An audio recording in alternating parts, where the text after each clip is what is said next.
അതെ, ചെറിയ പൈസയ്ക്ക് കിടിലൻ ഒരു ഊണ്, ഒരു 25 കൂട്ടം കറിയും അതിനടുത്ത് ചേർന്ന ഒഴികറികളും അതിന് ചേർന്ന സ്പെഷ്യൽ ഐറ്റംസും എല്ലാം ചേർന്ന് വളരെ രുചികരമായ സുന്ദരമായ ഒരു ഊണ് കഴിച്ചാലോ. നേരെ വിട്ടു ഇടുക്കിയിലേക്ക്. ഇടുക്കി ജില്ലയുടെ തുടക്കം തൊടുപുഴയിൽ നിന്ന് കട്ടപ്പനയ്ക്കുള്ള ഹൈറേഞ്ച് ചുരം കയറി തുടങ്ങുന്നതിന് താഴെ നമ്മുടെ ആ മൂലമറ്റം അശോക ജംഗ്ഷൻ കഴിഞ്ഞ് ഒരു 1-1.5 കിലോമീറ്റർ മെയിൻ റോഡ് വന്നു കഴിയുമ്പോൾ ഇടതുവശത്ത് ഇതായിരിക്കുന്നു നമ്മുടെ സുശീല ചേച്ചിയുടെ നല്ല അടിപൊളി ഭക്ഷണം കിട്ടുന്ന ഹോട്ടൽ. കറി എന്ന് പറഞ്ഞാൽ മോനെ ഒരു 1-1.5 ഐറ്റമാണ്.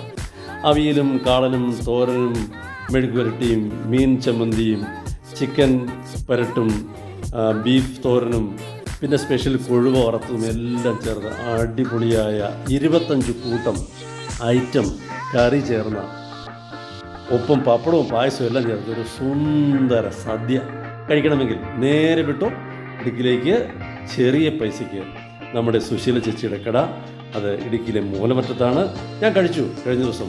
ഞാൻ എപ്പോൾ പോയാലും തൊടുപുഴയ്ക്കൊന്ന് പോകുന്ന വഴി അവിടെ നിന്ന് കയറി ഭക്ഷണം കഴിച്ചിട്ടാണ് പോകാറുള്ളത്.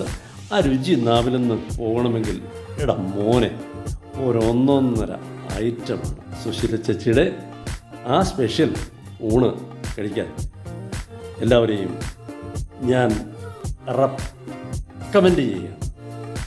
നമ്മുടെ തൊടുപുഴ കട്ടപ്പന മെയിൻ റോഡ് സൈഡിൽ ഇടുക്കിയുടെ എല്ലാ മനോഹാരിതയും കണ്ട് ഒരു യാത്ര ഇപ്പോൾ തന്നെ പ്ലാൻ ചെയ്തു. തൊടുപുഴ മൂലമറ്റത്ത് സുശീല ചേച്ചിയുടെ സ്വന്തം